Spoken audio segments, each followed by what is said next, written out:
7 hadis palsu tapi populer. Makan saat lapar dan berhenti sebelum kenyang. Dalam kitab-kitab hadis, tidak ada satupun kitab yang menyebutkannya kecuali dalam kitab Al-Rahmah fi Al-Tib wa Al-Hikmah karya Imam Al-Suyuti.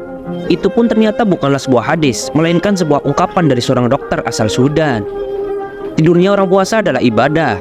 Hadis ini tidak dijumpai di dalam kitab-kitab hadis terkenal. Jika ditelusuri sanadnya, hadis ini memiliki sederet nama perawi yang sangat lemah, diantaranya Ma'ruf bin Hasan dan juga Sulaiman bin Amr bin An-Nahi. Bahkan Sulaiman dihukumi para ahli hadis sebagai seorang pendusta. Carilah ilmu hingga ke negeri Cina. Para ulama hadis pula menyepakati bahwa hadis ini berderajat palsu karena adanya seorang perawi bernama Abu Atikaf Tarikh bin Sulaiman yang tidak memiliki kredibilitas melewatkan hadis Rasulullah. Ibnu Al-Jauzi memasukkan hadis ini sebagai salah satu hadis palsu dalam kitab Al-Ma'udu'at. Cinta tanah air sebagian dari iman.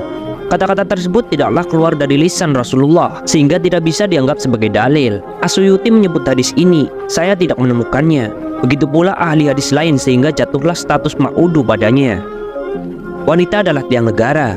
Hadis tersebut tidak dijumpai di kitab manapun dari kitab-kitab terkenal para ahli hadis. Kata-kata di atas bukanlah ucapan Nabi, melainkan hanya kata mutiara dari seorang tokoh atau ulama. Ingin Ramadan setahun penuh.